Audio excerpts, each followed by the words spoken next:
Now that we've seen that Revit doesn't have a command line, the next thing you might be wondering is, well, what about keyboard shortcuts?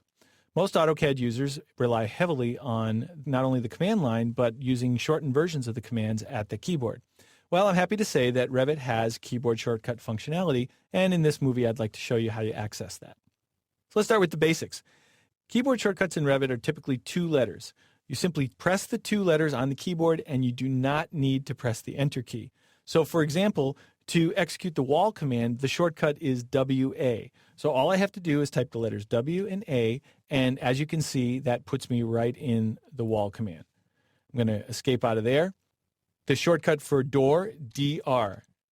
Just type those letters, no Enter key required, and you can see I'm in the door command. Now, how would you know what those shortcuts are? I mean, clearly, if you don't have them memorized, there's got to be some way that you can figure out where they are. Well, if you move your mouse over to the tools on the ribbon and hover there for a moment, you'll see a tooltip. This is common in most Windows software. Right next to the command name in parentheses, you're going to see 2 letters. That's your keyboard shortcut.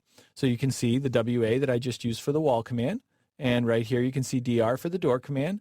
And here's WN for window and CM for component. Now, if I move over here to structural column, you notice it does not have a shortcut. Not every command has a shortcut by default. But what you can do is you can go over to the View tab, and on the very far right here, under User Interface, if you click there, you've got a command down here called Keyboard Shortcuts. Interestingly enough, the Keyboard Shortcut command has a keyboard shortcut. So KS would get you into that command as well. When I choose that, you'll see a list of all the commands, and if the command has a shortcut, you'll see it listed there.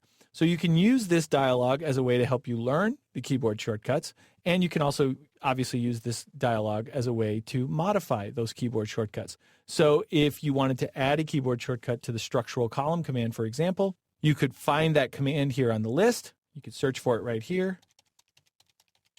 And then once you've found it, structural column, you could click in here and type the new keys that you wanted to add to that shortcut. You can also import and export the list. So if somebody else has built a keyboard shortcut list that you like, you can import from them, or you can export yours and share it with somebody else. I'm going to cancel out of here.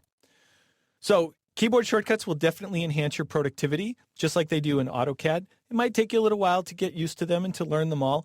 I highly recommend using the tooltip method as a way to learn them. It's very quick and easy to see whether a keyboard shortcut exists, and over time you'll start to remember what all of them are.